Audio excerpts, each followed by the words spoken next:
This is a press conference called on the eve of Free Nnamdi Kanu protest slated for tomorrow at the Aso Rock Villa. We are here to let people know that this action is going on as planned across the world, as a matter of fact, but the center of gravity will be Abuja, the Federal Capital Territory, where Mr. Nnamdi Kanu is currently unlawfully and unjustly detained by the the State Security Services, known as DSS. The law is very clear. Mr. Nnamdi Kanu's detention is not just illegal, it's a national disgrace. The government is disobeying its own courts and mocking the Nigerian constitution, the 1999 constitution that they subscribe to. Here is the truth, and what they don't want you to know is that the Court of Appeal cleared Mr. Kanu in 2022 and discharged and acquitted him. That's the final. Yet the DSS, even upon this discharge and acquittal, never released him even for a second, in disobedience of the Court of Appeal position. It was pure contempt, and it has always been their tradition to defy the rule of law that they claim they subscribe to. The Supreme Court, of course, did take over the case erroneously. They overstepped. It is a twisted justice reversing a decision that has already been taken by a court of competent jurisdiction, like the Court of Appeal, on this particular matter. But even at that, the Supreme Court did say that Mr. Kanu never violated his bail condition. It was the Nigerian army that caused the confusion. And you know that double jeopardy is also a crime. Nobody under the law should be tried for an offense for which they've been discharged and acquitted. It's known as double jeopardy. I may not be a lawyer, but I know this well enough. So also, let us let you know that the law under which Mr. Kanu is being tried is known as the Terrorism Act of 2013, which is dead and buried. You cannot try anybody under a law that does not exist. So we want to let you know that this fight is bigger than one person. It's about every Nigerian right to justice, dignity, and freedom. And when the state tramples on one man's right, it endangers all of us. Our demand, therefore, is very clear. Obey the law, enforce the acquittal, release Mr. Nnamdi Kanu now.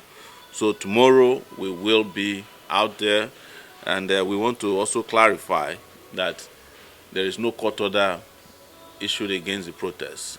Of course, the police, in their anxiety and desperation, went to Federal High Court judge on Friday and asked them to stop us from visiting certain areas. In fact, they initially wanted to ask the judge to stop, but the judge vehemently denied that he cannot ask the Nigerians not to protest, exercise their fundamental human right.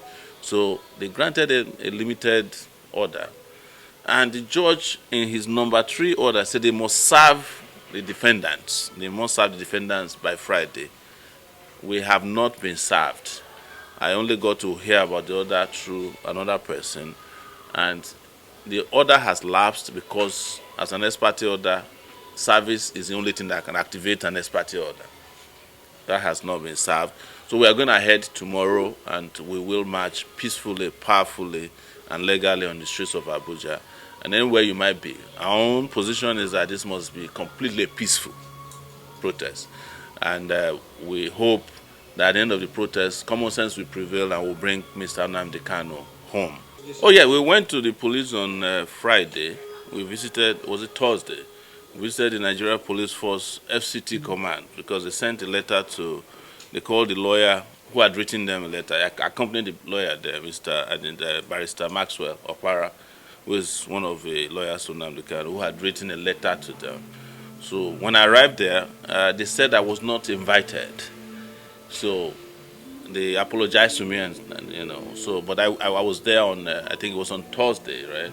I went to the police command, yes. The day the new police commissioner started work was that day we arrived there.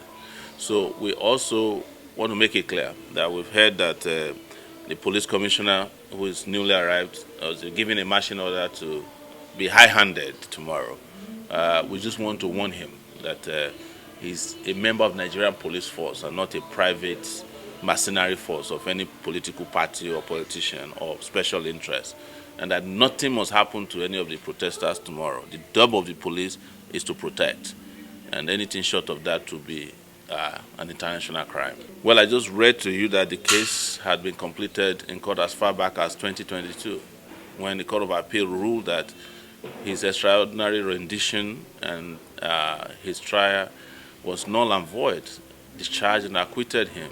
What we are having now is a rigmarole, is what is referred to as double jeopardy in law. It is a crime. So if there was a case, they would have been able to conclude it in 10 years, or when they renewed it in 2021. But the position of the law and the position of the court, which has not been vacated, is that it's discharged and acquitted. The enemy in this case is a disgrace. These are organizations that are supposed to be fighting for the right of doctors. I think maybe all the doctors with common sense has left the country. So we are left with those who can't think for themselves. Otherwise, the enemy I used to know under Dr. Bekor and Som Kuti would never have sided with injustice. Absolutely. I'm not a lawyer. He has a very solid legal team. We are just providing a solid team, as citizens of conscience who are appalled by the continued trial and the violation of Mr. Nnamdi Kanu's rights and those of his organization. That's what we're here to do, because we are all one, all of us who are oppressed in this country.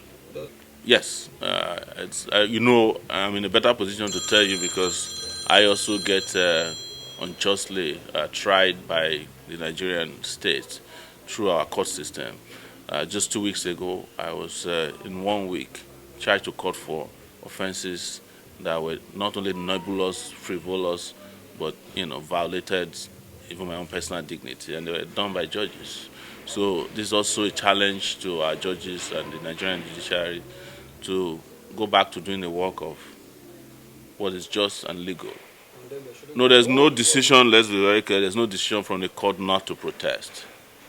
The only order that was given to the police, which we just saw today, said don't go to Aso Rock and don't go to certain sensitive buildings, according to them. But we have told you the position of the law regarding an ex parte order obtained but not served. You can only activate an order. And the judge was very clear. Serve the defendant by Friday, the close of business. Nobody served us. Even though I was at the police station myself. I think I was on the police station on Friday. I wasn't served. I was at the FCT command on Friday. Same day they were obtaining their court order, their fake court order. Yes. Thank you very much for coming, ladies and gentlemen, and see you tomorrow on the street.